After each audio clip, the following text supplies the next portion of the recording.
In December of 2003, Dark Horse Comics released a Boba Fett-centric issue of Star Wars Tales, with Star Wars Tales issue 18. It featured 5 stories about Boba Fett set all over the timeline, but the final one, Revenants, by W. Hayden Blackman, is set a few months after Vector Prime. Now here's where it gets a little tricky. Issues 1 through 20 of Star Wars Tales are usually categorized as infinities or not canon, and issue 18 falls right into that label. So is Revenants canon, or is it infinities? I guess you can decide. So in this short comic, set a few months after Vector Prime and the death of Chewbacca, Lando and Leia have sent Han off on the straight other end of the galaxy to investigate things and try to get him out of his depressed rut. He's around Raxus Prime, which is like a trash planet world, when Boba Fett's Slave One ship shoots him down. The panels that follow detail Han trying to scavenge supplies at the same time that he keeps shooting and killing Boba Fett over and over and over again.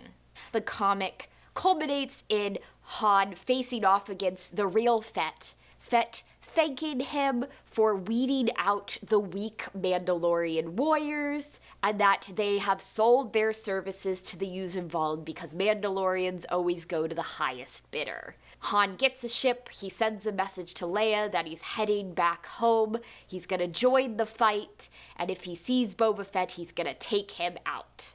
So I think you can see the timeline issues here. This doesn't really fit in with what we see of Han in the Dark Tide duology and Agents of Chaos duology. In the Dark Tide duology, he was drowning his sorrows in drink, and in the Agents of Chaos duology finally goes off and does something. And there doesn't seem to be enough time in between the two for Han to go off for months on end, going around the galaxy in a ship that's not the Millennium Falcon, while Luke and Leia and their children and their friends fight the Yuuzhan on the other side. Likewise, when Han meets Boba Fett again in the Unifying Force, he hasn't seen him in years. He presumably hasn't seen him since Last One Standing, the short story that appeared in the Tales of the Bounty Hunter collection. And Han makes no signs in Lucino's novel that he's seen Fett before. But this does seem to tie in a little bit with Travis's novella, Boba Fett, A Practical Man, where the Mandalorians ostensibly are working for the Vault and they're getting paid for it, but they're also passing information to New Republic intelligence, but they don't want anyone to know because they need to keep their cover up.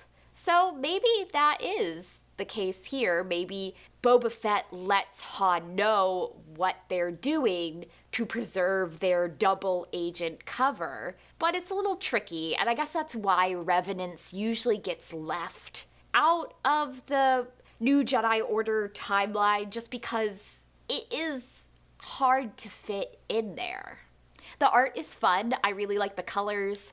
I like getting to see all the different Boba Fetts and junkyard aspect of Raxus Prime. I think that Han doesn't look very much like Harrison Ford, and I'm not sure if the gray hair is throwing me or if just the face is off, but it's definitely a fun short read, canon or not, and I will put a link to the PDF down in the description box in case you want to read it for yourself.